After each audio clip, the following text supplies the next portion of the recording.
Hoje eu vou falar sobre uma série de vídeos de terror analógico, ou seja, analog horror, que é chamado de O Culto de Morroi, do canal Anomaly. O canal Anomaly, ele tem várias séries de terror analógico, tipo, o canal dele é só sobre terror analógico, né, como muitos. Só que não tem uma série só como, sei lá, o Facebook. Tem várias.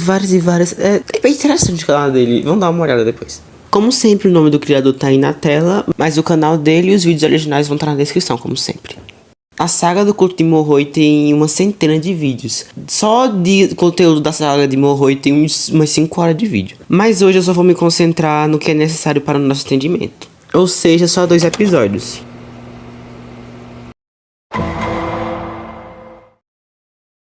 O segundo episódio começa nos dizendo que em agosto de 2004, a polícia de Ontário, Canadá, relatou o desaparecimento de 4 adolescentes estudantes do ensino médio. São eles: Thomas, Caroline, Ian e Catherine. As únicas pistas sobre o que teria acontecido com eles foi alguns mapas desenhados e escritos que foram encontrados na casa de Catherine, uma das meninas desaparecidas. A polícia deu mais atenção a patrulhar os arredores da escola, onde eles estudavam. Depois de 5 dias de todo mundo doido atrás deles, a polícia encontrou 4 mochilas abandonadas na beira de uma estrada. E dentro das mochilas tinha alguns documentos que confirmaram que as mochilas eram dos desaparecidos.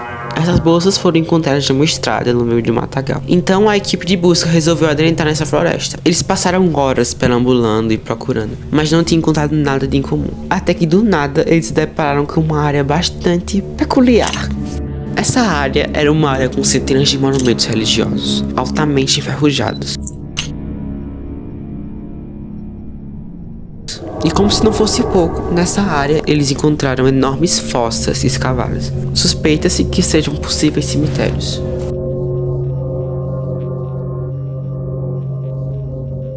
Mais dentro dessa floresta, a polícia encontrou no meio do nada uma casa enorme. E próximo a essa casa tinha várias cabanas e galpões. Todos eles, tanto a mansão, as cabanas e os galpões, tinham uma grande pintura de um grande inseto em cores fortes na entrada. As cabanas e os galpões foram revistados, mas nenhuma atividade humana ou animal foi encontrada. Finalmente, quando a polícia entrou na mansão, a primeira coisa que eles encontraram foi um altar rudimentar, e nele uma mariposa de proporções gigantes e anormais, aparentemente preservada por taxidermia. Nas outras salas da casa, a polícia encontrou alguns outros monumentos parecidos com aqueles que encontraram lá na floresta, bem como enormes desenhos referentes a grandes insetos. Também encontraram outros altares, e em um altar tinha um livro intitulado de A Ressurreição de Morroi. E essa não é a única vez que aparece esse nome na casa não, viu? Também acharam em vasos e naqueles monumentos esquisitos lá. E dentro dessa casa tinha também um monte de pequenas portas, bem Coraline vibes, e todas levavam a um porão. Dentro do subsolo, a polícia encontrou uma enorme sala cheia de correntes, com símbolos aparentemente religiosos. Toda aquela ladainha lá de correntes com inseto e tal. Um dos 2 corredores no porão levava a uma pequena sala, onde 4 estátuas de homens foram encontradas em uma posição de oração, ao redor de um pequeno buraco cheio de lama. Já o outro corredor parecia se estender por muito mais tempo, como se fosse vários metros além da casa principal, cerca de uns 20 metros. Na entrada desse corredor, a polícia relatou um forte cheiro de amônia e ácido fórmico. E devido ao risco de envenenamento por causa desses ácidos, a polícia apenas tirou rapidamente algumas fotos e saiu. Ou seja, não houve contato com o que foi encontrado na sala. Porque o que foi encontrado na sala foi isso.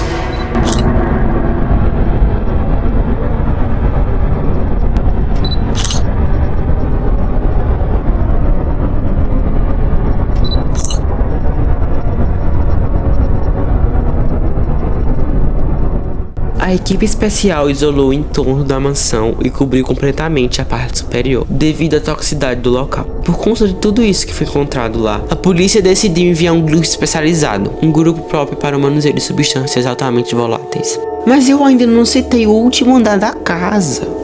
O último andar foi investigado só depois da equipe especializada chegar. Nos últimos andares tinha um monte de salas, e nelas tinha toda aquela maluquice dos desenhos de insetos gigantes. Porém, a descoberta mais impactante foi feita quando entraram no sótão. No sótão, encontraram centenas de corpos embrulhados em plásticos, como no porão. Mas estes cadáveres tinham cabeças bizarramente anormais, cabeças de inseto. Os especialistas determinaram 2 possibilidades. A primeira, que eles poderiam ser cadáveres manipulados cirurgicamente. A segunda possibilidade era que lavas hiperdesenvolvidas em estado parcial de dissecação foram injetadas nos cadáveres quando ainda vivos. Finalmente, o governo de Otário decidiu que a mansão deveria ser queimada imediatamente. Mas além de queimada, ela foi coberta por uma redoma de aço com vigilância militar de 24 horas permanentemente, até que o caso fosse resolvido, o que ainda não aconteceu.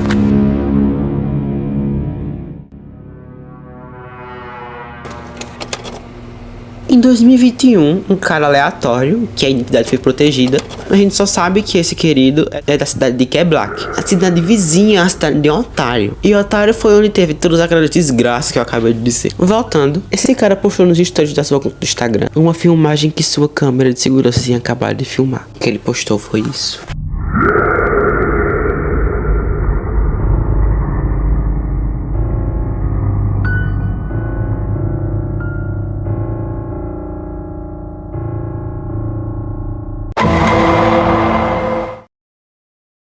O primeiro vídeo nos conta que em 2004, a Polícia Nacional da Tailândia descobriu e desmanchou uma seita completamente desconhecida, que existia há 3 anos na cidade de Narathiwat, na Tailândia.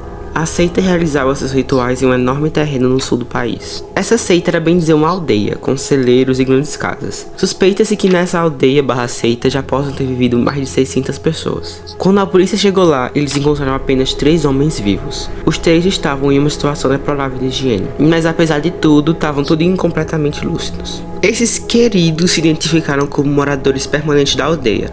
Os 3 homens só deram breves declarações em um tom extremamente calmo e pacífico. O que eles disseram foi o seguinte: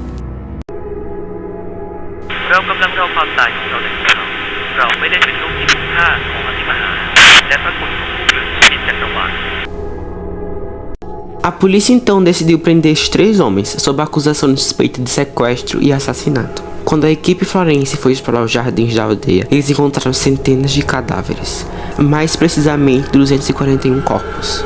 Os exames disseram que esses corpos estavam há no mínimo 3 semanas de decomposição. Então, todas aquelas 241 pessoas morreram ao mesmo tempo. Esses testes que fizeram nos corpos confirmaram também que todos tiveram a mesma causa de morte. Todas as 241 pessoas tiraram suas próprias vidas ingerindo algum tipo de veneno. Um suicídio em massa. Em alguns jardins da aldeia foram encontrados o que parecia ser grandes e extensos cemitérios sedimentares. Eles eram cheios de lixo e estranhos símbolos. Uma bagunça. Ossos e outros restos humanos foram achados, embrulhados em sacos ou pendurados em árvores.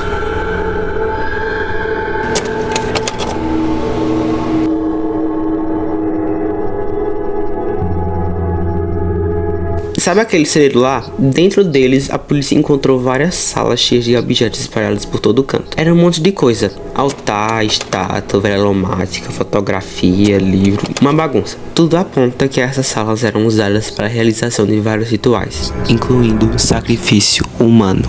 O cheiro dessas salas eram insuportáveis, até mesmo para a equipe forense especializada. Mais objetos foram encontrados pelos corredores, mas esses objetos eram cadáveres.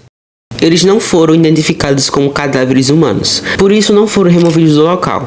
Haviam também salas dedicadas a figuras peculiares, semelhantes a aranhas, adornadas e enfeitadas como estátuas.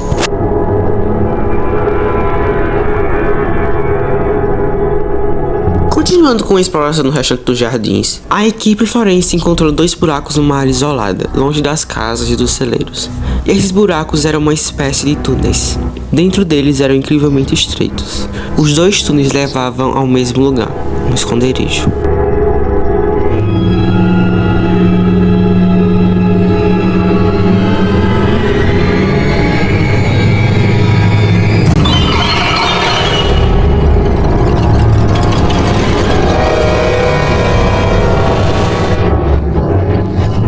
Dentro do esconderijo foram encontrados diversos cadáveres em estado de metamorfose transicional.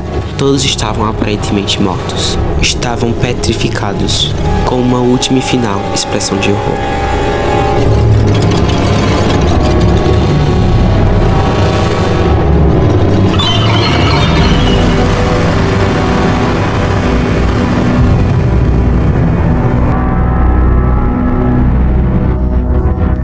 Na Nas semanas seguintes, depois que encontraram toda essa maluquice, vários pesquisadores começaram a estudar e traduzir aqueles livros que foram encontrados naquela sala doida lá. Eram 122 livros, com mais de 9.500 anos de idade. Eles foram escritos muito provavelmente por monges de uma religião muito antiga e já extinta. Esses livros eram muito difíceis de traduzir, porque além de serem milhões de páginas, esses livros foram escritos em uma variante linguística muito distante do nosso tempo. Mas apesar de todos esses problemas, eles conseguiram traduzir. Todos os 122 livros tinham uma entidade em comum, uma entidade chamada de Moroi. Era uma entidade insetoide que, pelo que estava escrito, parecia ter revelado uma profunda verdade a um grupo de homens.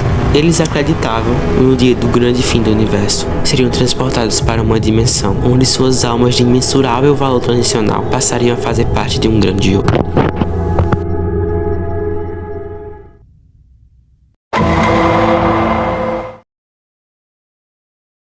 Pra gente tentar entender o que tá acontecendo aqui, temos que saber logo quem é esse tal de Moroi. Moroi era a entidade que os integrantes da seita adoravam. Eles acreditavam no fim do universo, ou como tava naquele livro doido lá, na ruptura do universo.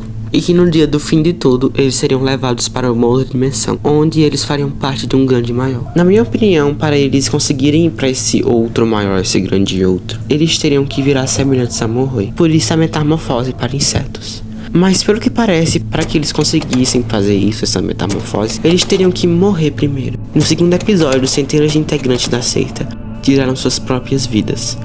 Eu acredito que todos eles se suicidaram na esperança disso que Moroi prometia, na esperança da metamorfose. Agora, para ficar mais fácil de eu explicar a minha semi-teoria, eu vou dividir a seita do segundo episódio, a seita da Tailândia, e tem a seita do primeiro episódio, que é a seita de Ontário. Aí eu vou me referir a elas como seita da Tailândia e seita de Ontário. No primeiro episódio, na seita da Tailândia, pelo que nós sabemos, apenas aqueles 3 homens sobreviveram à seita. E as declarações que eles deram aos policiais são importantíssimas. Nessas declarações, eles falam que não são filhos dignos da onipotência e que esperam pela morte no vazio. É importante relembrar também que a metamorfose da seita da Tailândia não funcionou. Todos os envolvidos morreram petrificados no processo. Na minha teoria, os adoradores da seita da Tailândia fizeram alguma coisa errada no processo de metamorfose, ou fizeram alguma coisa que Moroi desaprovava. Por isso que eles não tiveram sucesso. Então todos os envolvidos morreram. O que não aconteceu na seita do primeiro episódio, na seita de Ontário. E também por conta daquele livro que foi encontrado na aldeia. O livro chamado de A Ressurreição de Moroi. A seita dos otários do Canadá tiveram sucesso na metamorfose. Essa sim conseguiu ressuscitar Moroi.